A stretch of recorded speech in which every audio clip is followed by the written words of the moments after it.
Hello friends, tricks for all students में आप सभी का एक बार फिर से स्वागत है। दोस्तों, आज के इस वीडियो में हम इंडियन पॉलिटिकल थॉट फर्स्ट की यूनिट 2 को पढ़ेंगे। फ्रेंड्स, जो यूनिट फर्स्ट है उसको भी मैं आगे आने वाली वीडियोस में करा दूंगा, बट आज के इस वीडियो में हम यूनिट 2 को देखेंगे। यूनिट 2 का नाम है मनु सामाजिक विधि संहिता, मनु सोशल लॉज। तो आज हम सोशल लॉज वगैरह को पढ़ेंगे। इसमें हमें कई सारे टॉपिक्स को पढ़ना है, उन सभी टॉपिक्स को कवर करने की पूरी कोशिश आज की इस वीडियो में होगी। तो फ्रेंड्स, इस वीडियो को एंड तक देखना ताकि पूरा टॉपिक आपको काफ़ी अच्छे से क्लियर हो सके। तो फ्रेंड्स, आज का हमारा जो टॉपिक है उसमें हमें थोड़ा सा इंट्रोडक्शन देखना है। इसके अलावा हम बात करेंगे कि मनुस्मृति में जो राजा की दैवीय उत्पत्ति का जो सिद्धांत दिया गया है वो क्या था, राजा के कर्तव्य क्या थे। इसके साथ ही जो मनुस्मृति में जो सामाजिक व्यवस्था की बात की गई है उसके बारे में हमें पढ़ना है। मैं सारी बातों को इसमें शामिल कर लूँगा, बट आप इस वीडियो को पूरा देखना। एट द एंड सारी बातें आपको क्लियर हो जाएंगी।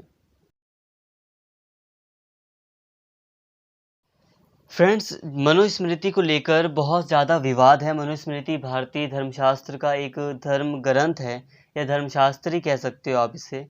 तो इसको लेकर काफ़ी विवाद वगैरह है। ऐसा भी माना जाता है कि इसमें जो सिद्धांत वगैरह दिए हैं वो सही नहीं हैं। जो अम्बेडकर थे उन्होंने मनुस्मृति को जला देने की भी बात कही थी।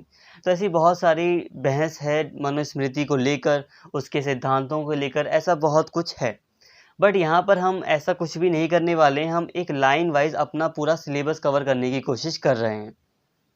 जो फालतू बातें हैं, जो मतलब इस चैप्टर से रिलेटेड नहीं है, उन बातों को मैं साइड रख रहा हूँ और एक लाइन वाइज एक शुरू से अपना चैप्टर मैं शुरू कर रहा हूँ, जो कि आपके सिलेबस के अकॉर्डिंग है।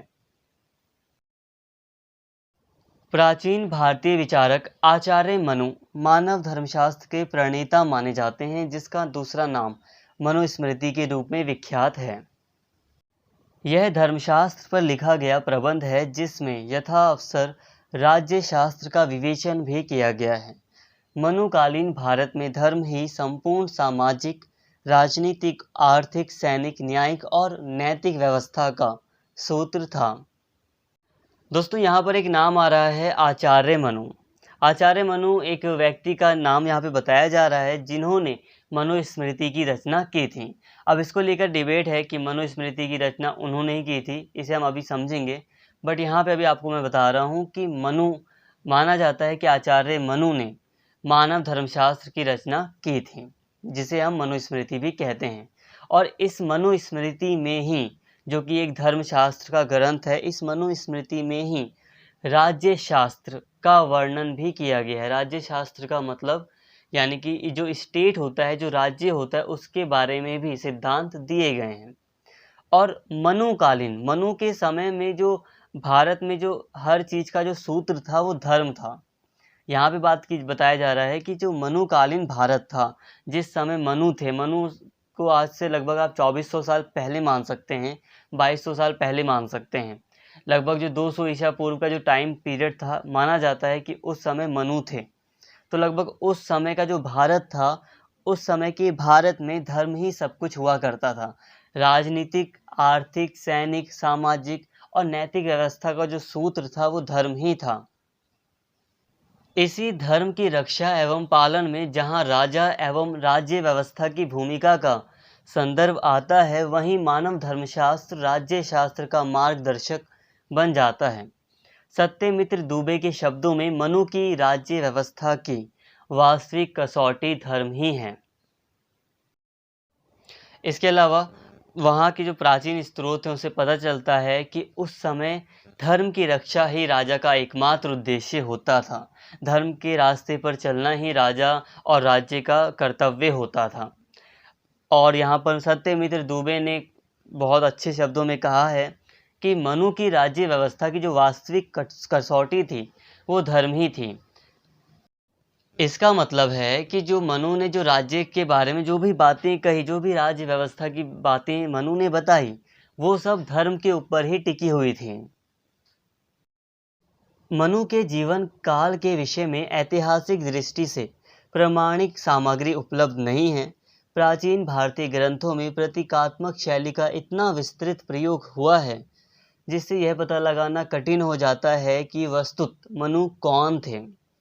क्या वे कोई ऐतिहासिक पुरुष थे या धर्म के आदि स्रोत के प्रतीक थे जिनके नाम के साथ धार्मिक दृष्टि से प्रामाणिक सामग्री जुड़ती चली गई। क्या मानव धर्मशास्त्र को उन्होंने स्वयं लिखा या यह प्राचीन भारत के ऋषियों और मनीषियों के चिंतन का संकलन मात्र है जिसे मनु के नाम के साथ जोड़कर प्रामाणिकता का आवरण पहना दिया गया। ऋग्वेद तथा अन्य प्राचीन हिंदू ग्रंथों में भी जहाँ तहाँ मनु के नाम का उल्लेख आया है जिससे मनु की प्राचीनता और मान्यता का संकेत मिलता है। अतः हम मनु महाराज को वैदिक सभ्यता का समकालीन मान सकते हैं। तो फ्रेंड्स, अभी तक मैंने आपको पढ़ाया कि एक बुक है मानव धर्मशास्त्र जिसे हम मनुस्मृति कहते हैं। तो इस मनुस्मृति की जो लेखक हैं वो मैंने बताया आपको मनु को माना जाता है कि वो इसके लेखक हैं। और इसमें राज्य शास्त्र की बात की गई है, धर्म के साथ ही साथ राज्य शास्त्र की बात की गई है कि राज्य कैसा होना चाहिए, राजा को क्या करना चाहिए, क्या नहीं करना चाहिए। सबसे बड़ी बात कि इसमें धर्म पर बहुत ज़्यादा जोर दिया गया है, धर्म के आधार पर ही राज्य का वर्णन किया गया है। सारी चीज़ें इसमें धर्म पर ही टिकी हुई हैं।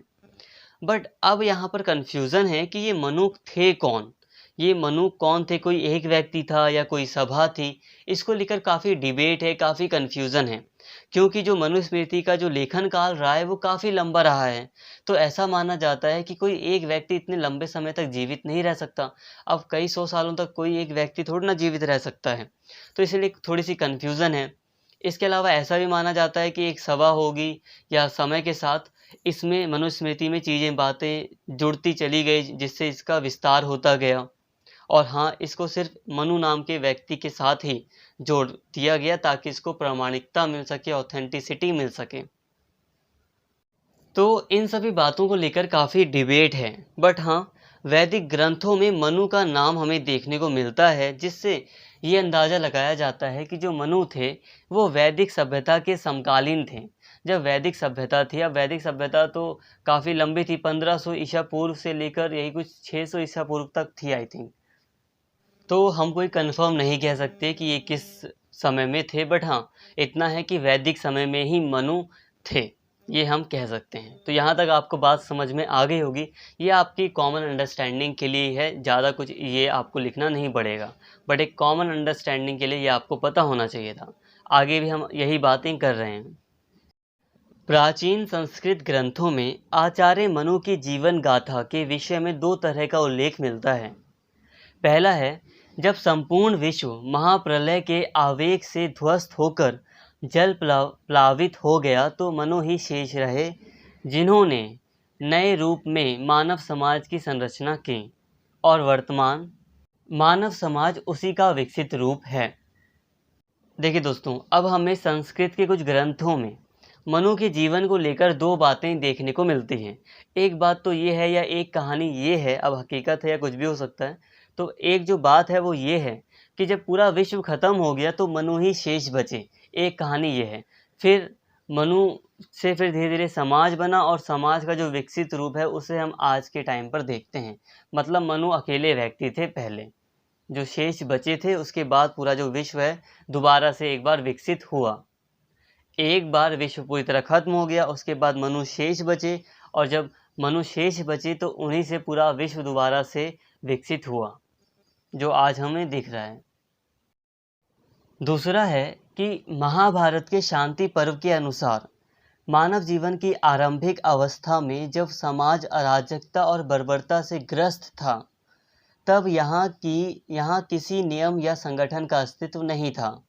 इस असुरक्षा की स्थिति से पीड़ित होकर तत्कालीन समाज ने अपने समय के सबसे बड़े नीतिज्ञ, गुणवान और न्यायपरायण व्यक्ति मनु को अपना राजा चुनकर उसे दंड की शक्ति से मंडित किया, यानी कि दंड की शक्ति दी उसे, और उसे नियमित कर यानी कि टैक्स देने का भी वचन दिया ताकि वह शांति और सुरक्षा स्थापित कर सके।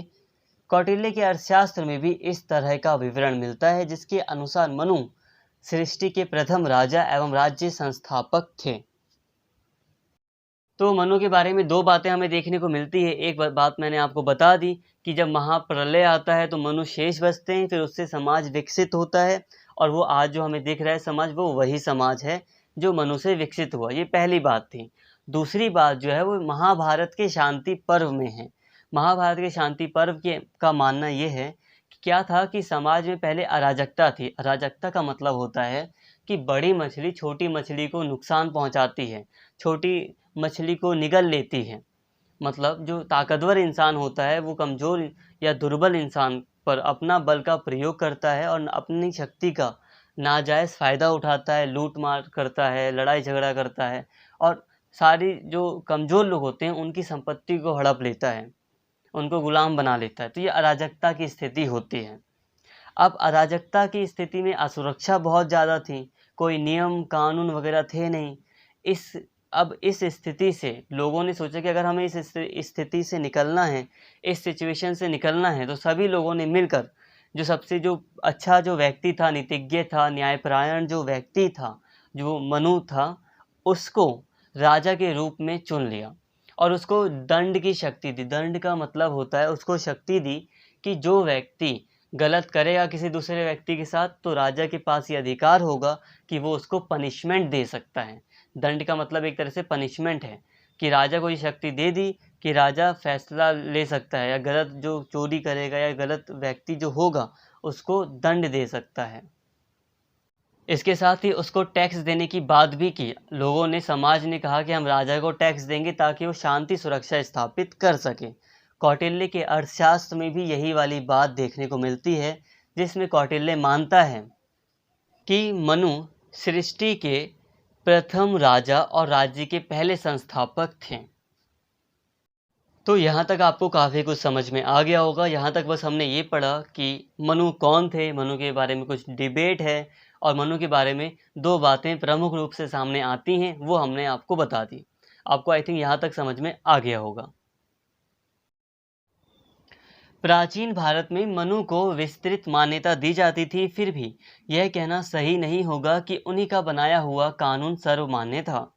अन्य नीति ग्रंथों में कहीं कहीं उनसे भिन्न दृष्टिकोण भी मिलता है। उदाहरण के लिए शुक्र नीति के अंतर्गत राजा की दैवी प्रकृति के विचार को जिस तरह संशोधित करके भिन्न भिन्न प्रकृति के राजाओं के प्रति भिन्न भिन्न व्यवहार का समर्थन किया गया है, वह मनुस्मृति के दृष्टिकोण से अलग है और उससे अधिक व्यावहारिक है। याज्ञवल्क्य स्मृति के अंतर्गत मनुस्मृति की अनेक मान्यताओं का खंडन किया गया है। कौटिल्य के अर्थशास्त्र में भी कहीं कहीं मनुस्मृति के दृष्टिकोण से अलग मत प्रकट किया गया है।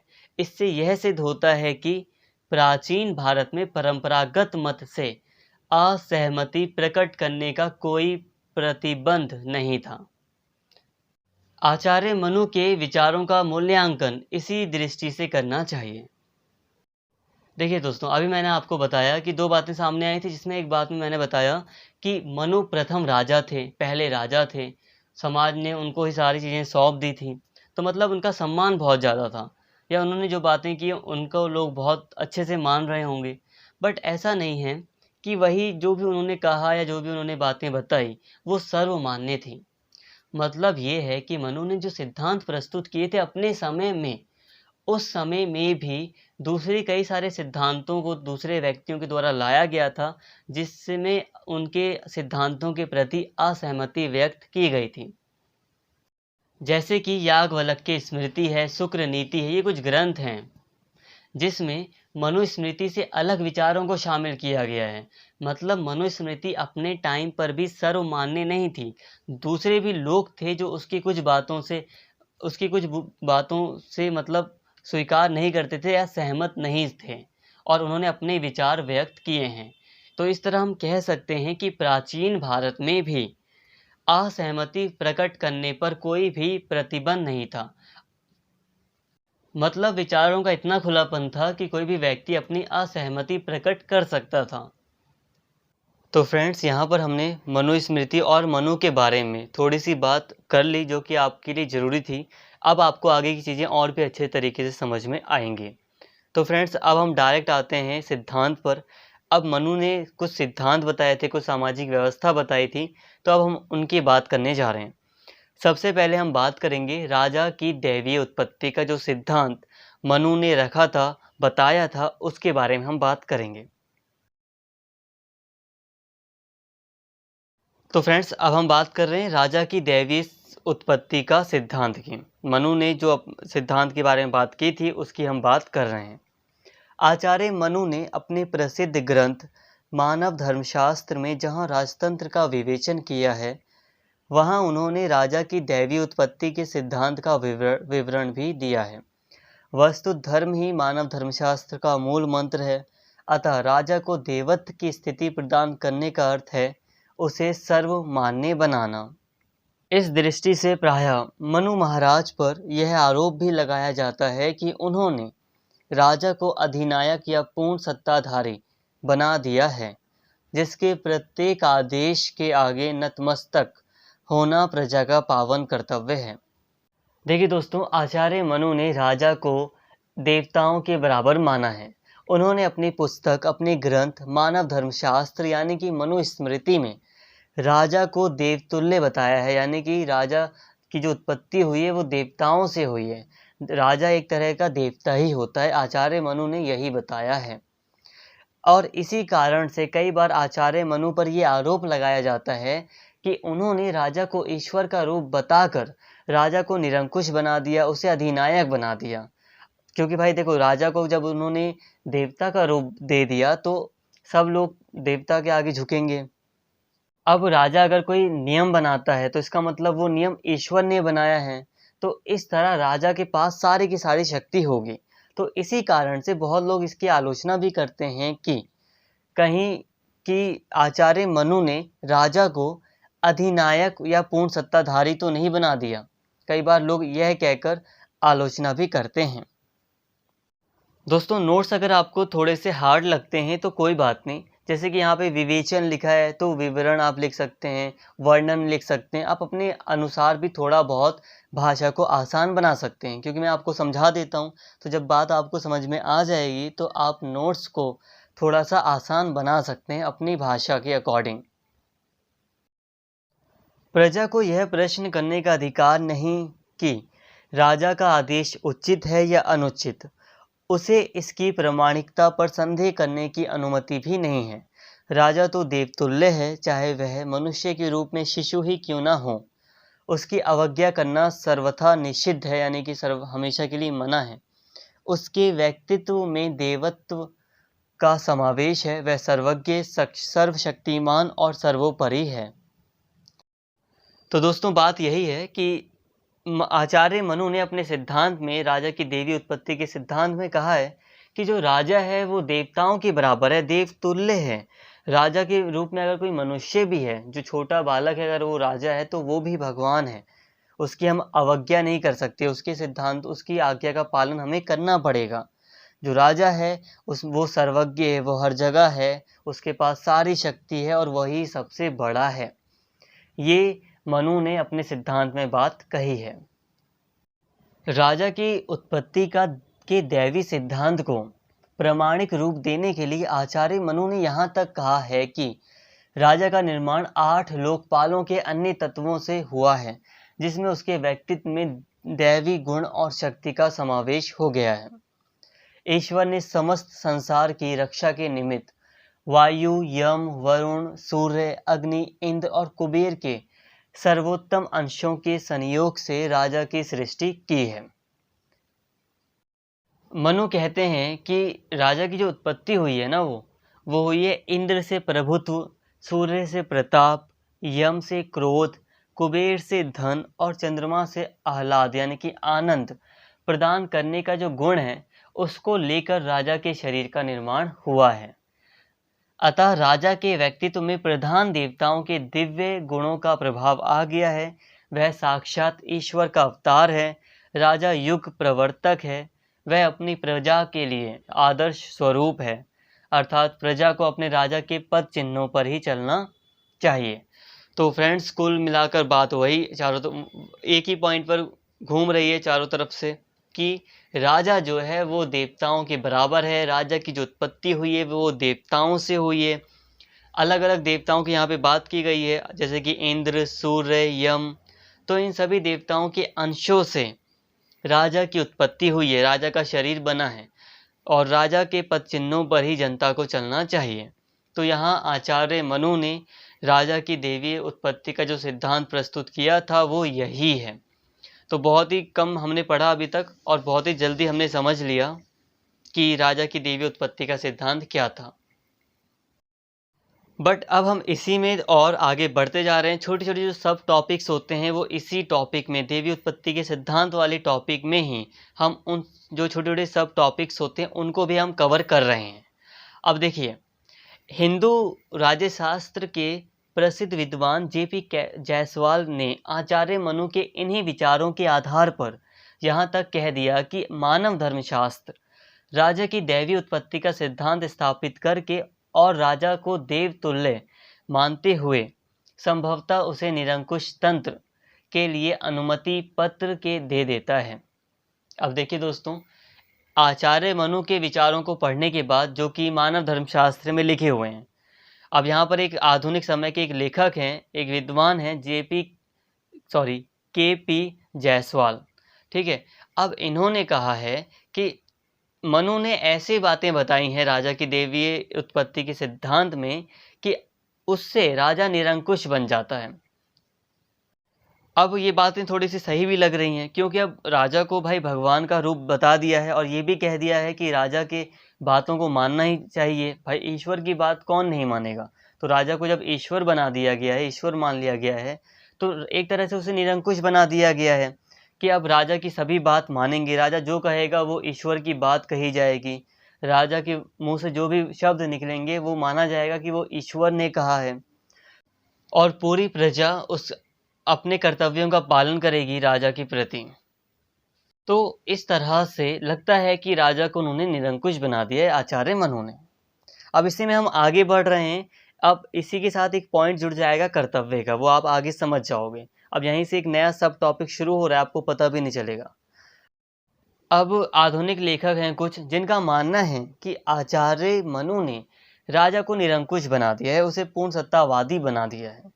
लेकिन हमें ये नहीं भूलना चाहिए कि आचार्य मनु जहाँ राजा की शक्ति को पूर्ण सत्तावाद के स्तर पर ले जाते हैं, वहाँ उन्होंने राजा को ऐसे कर्तव्यों से भी बांध दिया है जिन्हें स्वीकार कर लेने के बाद वह अपनी प्रजा का पालक ही रह जाता है। दूसरे शब्दों में, मनु महाराज राजा के चरित्र को इतना ऊंचा उठाते हैं और उस पर इतनी धार्मिक मर्यादाएं लगाते हैं कि फिर उसके देवतुल्य होने में कोई संदेह नहीं रह जाता। देखिए दोस्तों, आचार्य मनु ने राजा के बहुत सारे कर्तव्यों की बात की है। उन्होंने मानव धर्मशास्त्र के अंतर्गत राजा के चरित्र को इतना ऊंचा उठा दिया, यानी कि ऐसा चरित्र बनाया है राजा का उन्होंने कि हमें लगता है कि बात सही है, राजा जो है वो ईश्वर के ही समान होगा। उन्होंने ऐसे ऐसे कर्तव्य राजा के ऊपर लाद दिए हैं, उन राजा को इतनी सारी धार्मिक मर्यादाओं के अंतर्गत रखा है कि वो कोई भी गलत काम नहीं कर पाएगा। तो एक तरह से जो कर्तव्य हैं राजा के, वो उसे निरंकुश होने से रोकते भी हैं।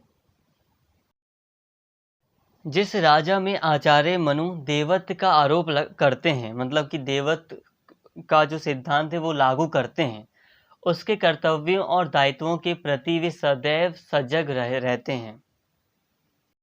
मनु के अनुसार जब प्रभु ने यह देखा कि अराजकता की स्थिति के कारण संसार में सभी लोग भय के कारण इधर उधर भाग रहे हैं, अर्थात हलचल मची हुई है, तब उसने इन सभी की रक्षा के लिए राजा का सृजन किया। इस प्रकार प्रजा की रक्षा करना राजा का सबसे पहला कर्तव्य है। दूसरे शब्दों में, राजा का यह महान उत्तरदायित्व ही उसकी महान शक्ति का मूल स्रोत है।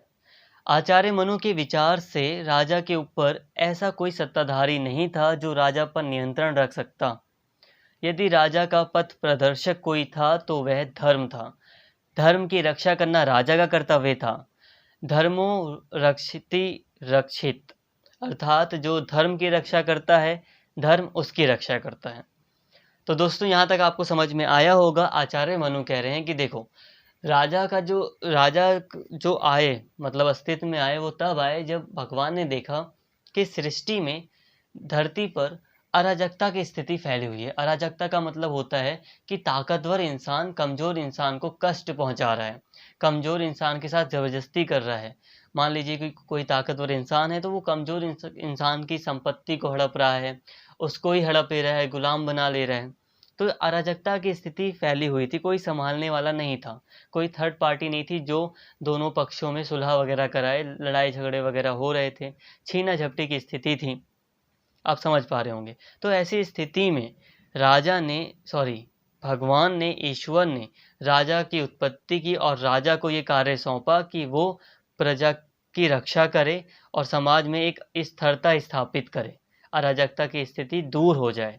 इसलिए राजा को लाया गया और इसी कारण से राजा को जो पहला जो कर्तव्य है वो यही है कि वो प्रजा की रक्षा करे।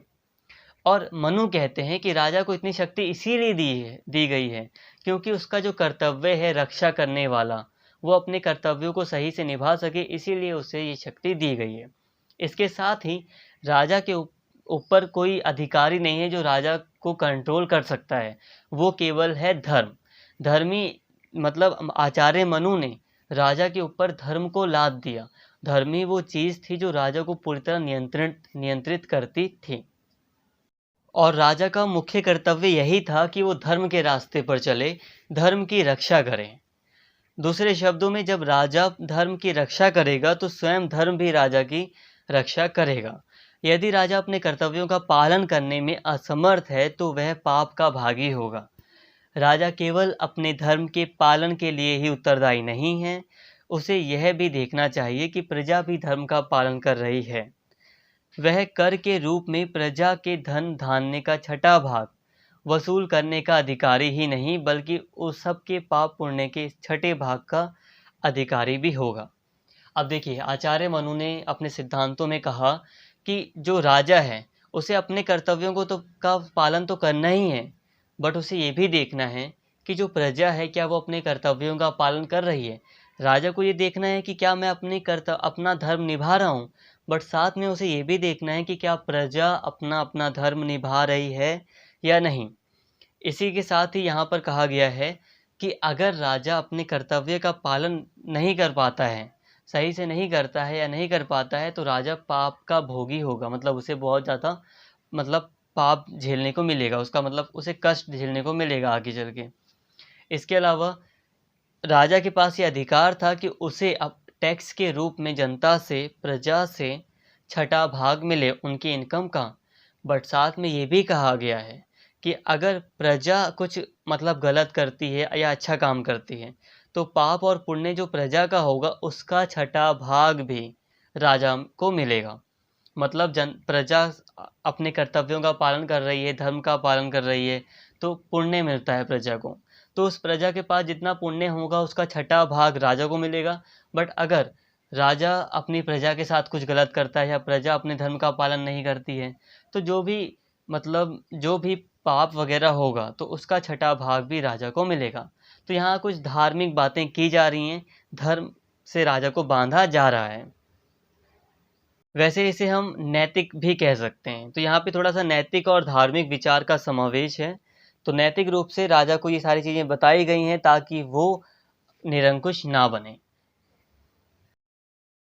इसलिए यह कहने में कोई अत्युक्ति नहीं होगी कि मानव धर्मशास्त्र में धर्म का अंकुश राजा को निरंकुश होने से बचा लेता है।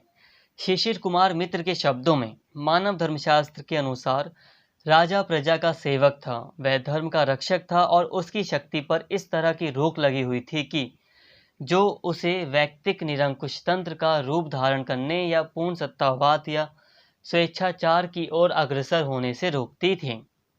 तो दोस्तों यहाँ समझ में आया होगा कि धर्म वो चीज़ थी जो राजा को निरंकुश होने से रोकती थी। राजा पर एक अंकुश रहता था कि वो धर्म को नहीं तोड़ सकता, धर्म का उसे कर्तव्य करना था, धर्म का पालन करना था, और यही चीज़ राजा को निरंकुश होने से, पूर्ण सत्तावादी होने से रोकती थी। आचार्य मनु के अनुसार राजा भूमि का स्वामी नहीं था। भूमि तो उन लोगों की थी जो उस पर कृषि करते थे। राजा उसका संरक्षक मात्र था। कोई भी सांसारिक शक्ति राजा के ऊपर या उससे ऊंची नहीं थी, केवल धर्म ही उससे ऊंचा था, जो सबके जीवन का आदर्श था। धर्म ऋषियों और मनीषियों के चिंतन का परिणाम था, जिसमें वे राजा को दीक्षित करते थे। धर्म के समक्ष राजा का व्यक्तित्व, कुल, परिवार, परंपराएं और प्रतिष्ठा सभी तुच्छ थे। राजा का प्रमुख कार्य यह देखना था कि वह स्वयं और उसकी प्रजा धर्म का यथोचित पालन कर रहे हैं। समाज में अपराधों, अव्यवस्था और अशांति के प्रसार को रोकने का दायित्व भी राजा के ऊपर था। तो देखिए दोस्तों, राजा को पूरी तरह धर्म से बांधा गया है। यहाँ पर जो ऋषि वगैरह थे वो राजा को धर्म में दीक्षित करते थे, यानी कि राजा को धर्म की शिक्षा देते थे। और राजा का जो व्यक्तित्व था, उसका जो कुल, परिवार, जाति वगैरह जो भी चीज़ें थी, वो सभी धर्म के आगे कमज़ोर थी, धर्म के आगे बहुत नीचे थी। धर्म ही सबसे बड़ा था। इसके अलावा राजा के ऊपर ये भी दायित्व था कि वो अपराध, अव्यवस्था और अशांति के प्रसार को रोके, समाज में शांति लाए। आचार्य मनु के विचार से जो राजा प्रजा से अपना छठा भाग कर के रूप में, यानी कि टैक्स के रूप में प्राप्त करके भी प्रजा की रक्षा नहीं कर पाता, वह नरक को जाता है। न्याय की व्यवस्था करना राजा का कर्तव्य है। तो फ्रेंड्स, यहाँ पर नैतिक भावना से राजा के ऊपर दबाव डाला गया है कि वो अगर प्रजा से टैक्स वगैरह लेता है तो उसे प्रजा की रक्षा भी करनी पड़ेगी। तो इस तरह निरंकुश होने से राजा को बचाया जा रहा है। मैं बार बार लगभग वही बातें हो रही हैं, बट फिर भी ये सारी बातें इसलिए हो रही हैं ताकि आप अच्छे से नोट्स बना सकें, क्योंकि नोट्स में आपको काफ़ी कुछ लिखना होता है। इसी तरह महाभारत की अगर हम बात करें तो महाभारत में यहाँ तक कहा गया है कि यदि कोई राजा प्रजा की रक्षा नहीं कर पाता और धर्म के अनुसार अपने राज्य का शासन नहीं चला पाता, तो प्रजा को चाहिए कि वह उसे पागल कुत्ते की तरह मार दें। महाभारत में ये कहा गया है। लेकिन आचार्य मनु राजा के वध या उसके प्रति विद्रोह की आज्ञा नहीं देते। जब राजा स्वयं धर्म के अधीन रहेगा, तब प्रजा को उसके प्रति विद्रोह का क्या अधिकार रह जाता है। धर्मपरायण राजा के नाश का अर्थ होगा धर्म का नाश। आचार्य मनु राजा के वध का विरोध करते हैं। इसके अलावा आचार्य मनु कहते हैं कि जब राजा धर्म के अधीन रहकर प्रजा का काम करता है या देश को चलाता है, समाज को चलाता है, तो उसके प्रति विद्रोह भी नहीं करना चाहिए। और अगर कोई ऐसा करता है, राजा का वध करता है या नाश करता है, तो जो धर्मपरायण राजा है उसका अगर कोई नाश करता है तो उसका मतलब होगा कि धर्म का नाश हुआ है। आचार्य मनु कहते हैं कि राजा विष्णु हैं। राजा का अपमान, उसके प्रति विद्रोह या राजा का वध सबसे भयंकर अपराध है, जिसका प्रतिकार मृत्यु दंड के द्वारा होना चाहिए। तो दोस्तों, यहाँ तक हमने राजा की दैवीय उत्पत्ति के सिद्धांत को पूरी तरह खत्म कर लिया है। इसमें हमने राजा के कर्तव्यों को भी देख लिया कि राजा को धर्म के रूप में कई सारे कर्तव्यों का पालन करना पड़ता है। धर्म राजा से भी ऊपर था। धर्म ने राजा को बांध कर रखा था जिससे कि वो निरंकुश ना हो सके। तो हमने काफ़ी बातों को एक ही टॉपिक में कवर कर लिया है, जो कि हमारे लिए काफ़ी यूज़फुल हैं। अभी आपको करना यह है कि इन सभी नोट्स को, जो भी हैं नोट्स को आप पढ़ेंगे, समझेंगे और कुछ बातें अपने आप अरेंज करेंगे। अभी हम आगे बढ़ रहे हैं, थोड़ा सा कुछ और भी मैं बात आपको बताता हूँ। तो इस तरह अपने उच्च चरित्र और ज्ञान साधना की दृष्टि से मनुस्मृति का राजा प्लेटो के दार्शनिक शासक के तुल्य होगा। परंतु दोनों में एक महत्वपूर्ण अंतर है। मनुस्मृति का राजा धर्म अर्थात प्रचलित कानून से बंधा है, जबकि प्लेटो का दार्शनिक राजा सत्य का पता लगाने के लिए प्रचलित मान्यताओं पर प्रश्न चिन्ह लगाता चला जाता है, और जब वह सत्य को पा लेता है तो वह स्वयं कानून का प्रवक्ता बन जाता है। वस्तुत मनुकालीन भारत में एक स्थिर शासन व्यवस्था की परंपरा विद्यमान थी। आचार्य मनु उस परंपरा को कायम रखने के लिए उपयुक्त निर्देश दे रहे थे। तो देखिए दोस्तों, अभी हमने सब कुछ पढ़ ही लिया है, बट यहाँ पे मैं आपको थोड़ा बता रहा हूँ कि हमने प्लेटो के सिद्धांतों को पढ़ा था। प्लेटो ने दार्शनिक राजा की बात की थी। तो प्लेटो ने जिस दार्शनिक राजा की बात की थी और मनुस्मृति में जो राजा का जो सिद्धांत लाया गया है, चरित्र के हिसाब से, ज्ञान के हिसाब से दोनों ही राजा एक हैं। देखिए, मनु महाराज ने या आचार्य मनु ने राजा के चरित्र को बहुत ज़्यादा ऊंचा उठाया है, राजा को ही सर्वमान्य बताया है। उसी तरह प्लेटो ने भी दार्शनिक राजा में दार्शनिक को पूरी तरह मतलब अच्छा बताया है, उसने उसके बहुत अच्छे चरित्र को बताया है। तो यहाँ पे थोड़ी समानता देखने को हमें मिलती है मनु और प्लेटो के शासक में। इसी तरह बट एक यहाँ पर अलग चीज़ ये है कि मनुस्मृति में राजा को धर्म ने बांध कर रखा था, बट प्लेटो ने जिस राजा की बात की थी, दार्शनिक राजा की, उसको किसी चीज़ ने बांध कर नहीं रखा था। यहाँ पर यहाँ पे एक अंतर है। तो फ्रेंड्स, यहाँ पर हमारा पूरा चैप्टर आज का एक पार्ट ख़त्म होता है। इसके अलावा हम नेक्स्ट पार्ट में इम्पॉर्टेंट बात करेंगे सामाजिक व्यवस्था की। नेक्स्ट पार्ट जो है वो बहुत ज़्यादा इम्पॉर्टेंट है आपके लिए, तो उस पार्ट को भी आप ज़रूर देख लेना। तो फ्रेंड्स, फ़िलहाल आज की इस वीडियो में इतना ही, और अगर आपको वीडियो अच्छी लगी हो तो प्लीज़ चैनल को सब्सक्राइब कर लें और इस वीडियो को ज़्यादा से ज़्यादा शेयर करें, लाइक करें। Thank you.